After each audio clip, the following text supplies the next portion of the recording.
اس کا آغاز 2001 میں ہوا جب پڑوسی گاؤں رینا کا ایک خاندان جو کہ اس زمین کا مالک تھا اس حصے کو گیس اسٹیشن بنانے کے لیے جگہ کو ہموار کر رہا تھا۔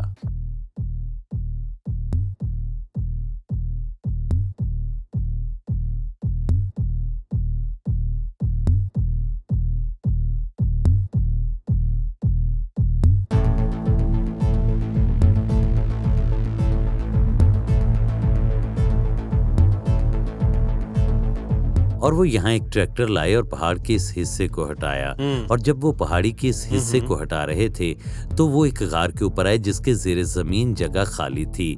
اس علاقے میں اسرائیلی اینٹیکویٹیز اتھارٹی کا انسپیکٹر گزر رہا تھا اور اس نے اس جگہ پر ان قدیم چیزوں پر غور کیا۔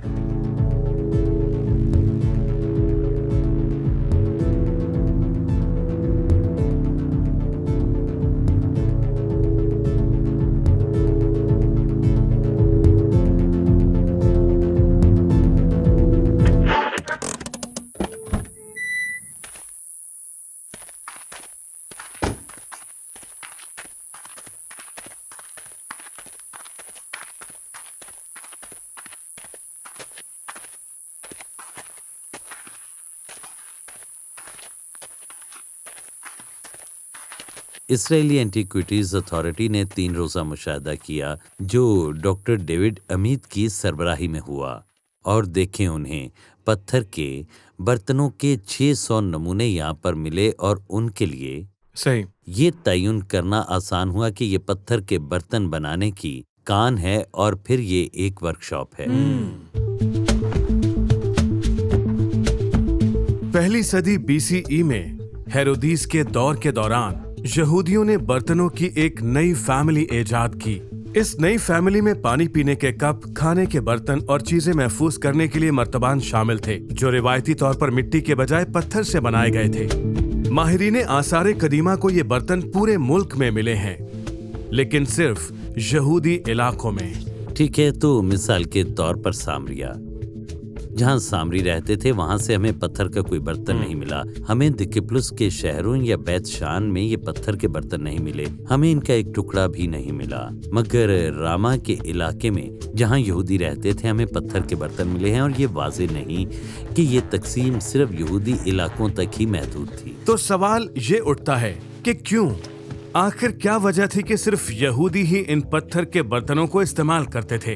اس سوال کا جواب ہمیں یہودی شریعت پر عمل میں ملتا ہے۔ کتابی نقطۂ نظر سے ہمیں یہودیوں کے یہ پتھر استعمال کرنے کا پہلا حوالہ یوحنا کی انجیل بالکل یوحنا 2:6 میں ملتا ہے۔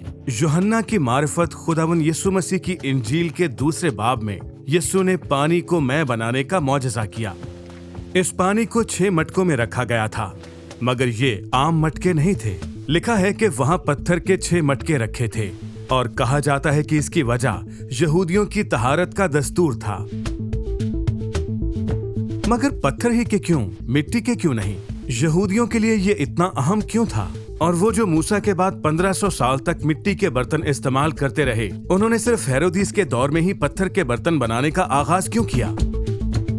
بعد ازاں ہمیں ربائی ذرائع سے پتہ چلا کہ ربیوں کا یہ خیال تھا کہ پتھر سے بنائی چیزیں ناپاک نہیں ہوتی، تو جو بھی برتن پتھر سے بنایا گیا ہو وہ ناپاک نہیں ہوتا۔ تو یہ آیا کہاں سے؟ یہی ایک سوال ہے۔ توریت میں اس سے متعلق کچھ نہیں بتایا گیا، لیکن میرے خیال میں یہی وہ نقطہ ہے۔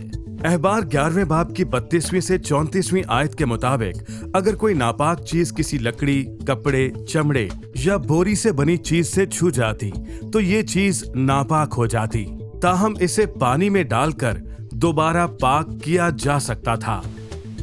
مگر مٹی سے بنی چیزیں ایک بار ناپاک ہو جاتی تو دوبارہ پاک نہیں کی جا سکتی تھیں، اس لیے انہیں توڑ دیا جاتا تھا۔ اور دلچسپ بات یہ ہے کہ بائبل مقدس میں موجود چیزوں کی اس فہرست میں پتھر کا ذکر موجود نہیں۔ اس لیے ہیرودیس کے دور میں یہودی کاروباری طبقے کو ایک زبردست ترکیب مل گئی۔ بظاہر نظر آتا ہے کہ اس وقت لوگ یہ تشریح کر رہے تھے کہ اس فہرست میں پتھر کا ذکر نہیں، اس لیے یہ ناپاک نہیں ہوتا۔ तो कारोबारी लोगों ने कहा कि अगर पत्थर नापाक नहीं होता तो चलो इसे बनाना शुरू करते हैं। तो ये पत्थर के बर्तन इस्तेमाल कैसे होते थे? मेरा इल्म ये कहता है कि आप अपने घर में पत्थर के बर्तन रखें तो इनके नापाक होने की फिक्र नहीं। मिट्टी के बर्तन नापाक हो सकते हैं, लेकिन अगर घर में नापाक शख्स मौजूद भी हो तो पत्थर के बर्तन नापाक नहीं होंगे, लेकिन वो मिट्टी के बर्तनों को नापाक कर सकते हैं। फिर पाक लोग मिट्टी के बर्तनों को इस्तेमाल कर सकते हैं। मेरी तो यही सोच है। तो हम ढूंढ क्या रहे हैं? यहाँ पत्थर के बर्तन बनाए जाते थे।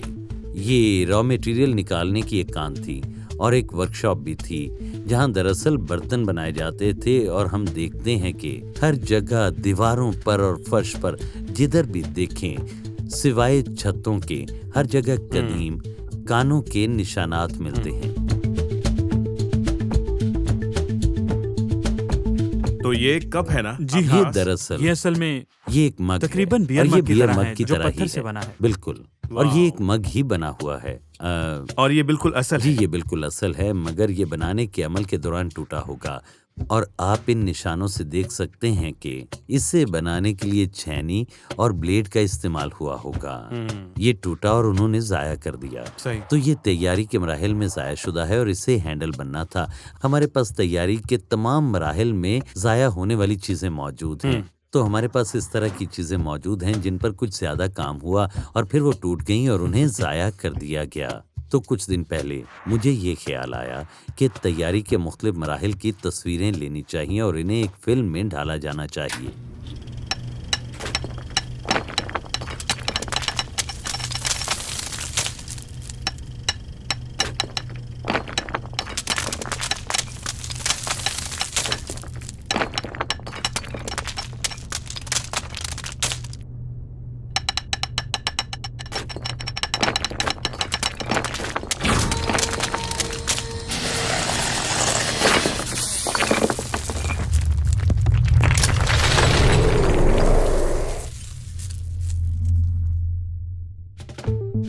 ये एक और है जो मुख्तलिफ शक्ल का है और ये एक कटोरा है।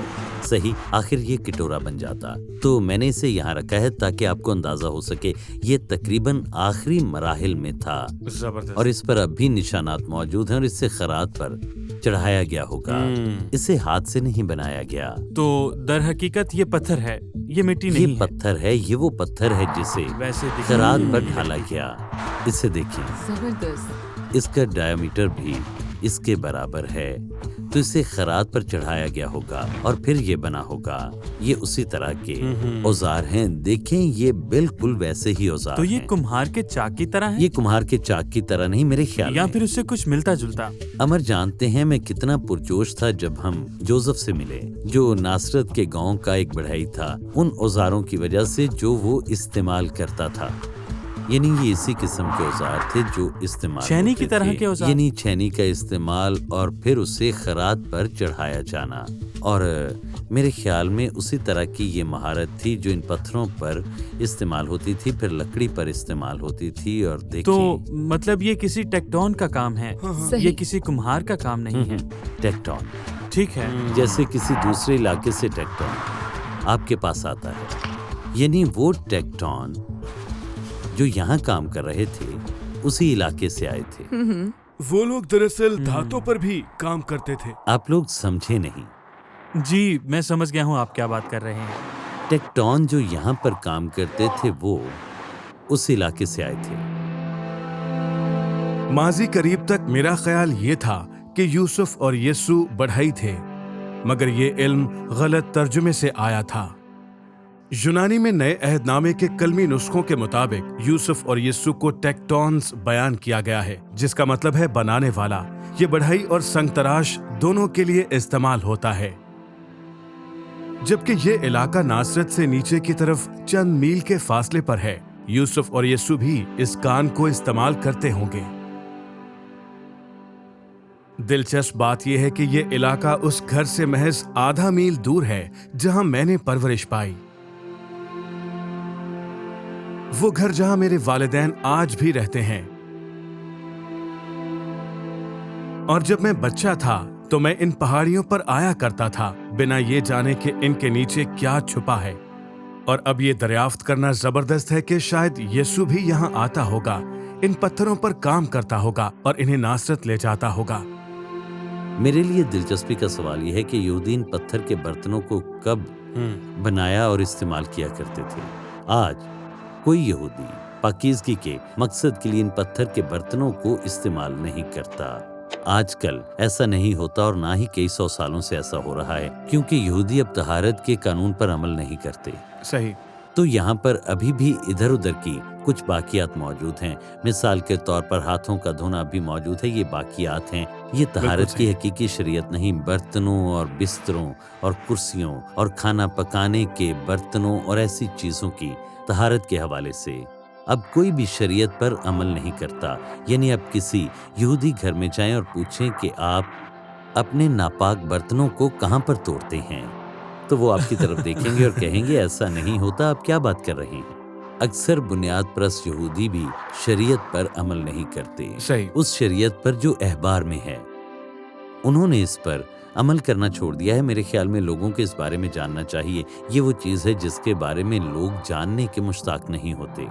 पहली सदी की जिंदगी को समझने के लिए तहारत एक बड़ी बात थी और लोग हर वक्त इसके बारे में सोचते थे। आप सुबह उठते हैं और अपनी तहारत की हालत के बारे में सोचते हैं। ठीक है, आपको काम पर जाना है, भले आप खेतों में काम करते हैं या पाकिस्तान में काम करते हैं या अंगूरों को कुचलते हैं, तो आपको सोचना होता कि आप पाक हैं या नहीं, क्योंकि अगर आप नापाक होते तो अंगूरों और मैग को भी आप नापाक कर देते। और अगर आप जैतून के हौज पर काम करते और आपको पाकीज़गी की हालत के बारे में जानना होता, क्योंकि अगर आप नापाक होते तो जैतून के तेल को भी नापाक कर देते। अगर आप बाजार जाते और फिर आप बाजार से वापस आते और फर्ज करें कि मैं किसी शख्स को छू लेता, मैं किसी नापाक शख्स के साथ छू कर गुजर जाता, बाजार में आपको पता नहीं होता कि कौन कौन होता है। शायद वहाँ कोई दूसरे तबके का शख्स हो, शायद कोई ऐसा शख्स जो तहारत की शरीयत को ना समझता हो। तो ख्याल था जब मैं बाजार से लौटता हूँ तो दस्तरखान पर बैठने से पहले मुझे खुद को साफ करना है। तो हमें ये बात कहाँ पर मिलती है? मरकज में बाजार से वापसी पर तमाम यहूदियों ने खाना खाने से पहले तहारत की। जिस पैगाम की मुनादी पौलुस रसूल ने की, परहेजगार यहूदियों के लिए इनकलाबी रहा होगा। तसव्वुर करें कि अगर आपकी पूरी जिंदगी खुदा की हिमायत हासिल करने के लिए तहारत के कवानीन के मुशाहिदे में गुजर जाए और फिर कोई आपको ये बताए कि आपको इन पर अमल करने की जरूरत नहीं है, तो ये खुशी से इस पैगाम को कबूल करने वाले के लिए इनकलाबी होगा, मगर दूसरों के लिए ये तहकीर हो सकती है। मगर जिस आजादी की मुनादी पौलुस रसूल ने की, वो आजादी है जो खुदा मसीह में सब ईमानदारों को मुहैया करता है, और इसने तारीख को हमेशा के लिए बदल दिया। हम डॉक्टर जोनाथन एडलर के इंतहाई शुक्रगुजार हैं, क्योंकि उन्होंने एक बेहतर तस्वीर हमारे सामने रखी कि पहली सदी में जिंदगी कैसी नजर आती थी और तहारत का दस्तूर कितना मुश्किल था। और इस सब से बढ़कर उन्होंने हमें एक इंतहाई खास तोहफा दिया। तो देखें, आप यहाँ पर इसे बड़े ही वाज़ेह तौर पर देख सकते हैं कि यहाँ पर चिप के निशान हैं। इसके सिर्फ एक ही तरफ छैनी के निशान हैं। तो मैं ये नहीं मान सकता कि ये आगाज था। इस तरह की कोई चीज़ किसी दीवार का हिस्सा हो सकती है, ये गार के अंदर की कोई चीज़, मगर ये पत्थर ही की तरह काम करती है। तो ये दर हकीकत छैनी के असल निशान है, ऐसा 2000 साल पहले के। जी हाँ।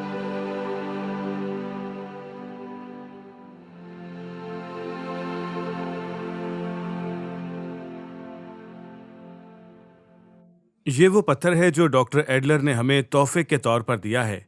ये 2000 साल पुराना है और इसे हाथ में पकड़ना ही बड़ा शानदार एहसास है। आप यहाँ छैनी के निशान देख सकते हैं कि किसी ने इससे पानी पीने का कप बनाना शुरू किया था।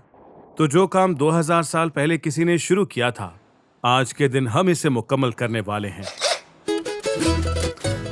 और जब तक हम ये कर रहे हैं, आप डॉक्टर एडलर की वेबसाइट देखें, ये शानदार है। वहाँ बहुत सी मालूमात मौजूद हैं। उन्होंने तहारत के कवानीन के मौजू पर बहुत ज्यादा काम किया है और इसके अलावा भी बहुत कुछ है। आप यकीनन लुत्फानंदोज होंगे।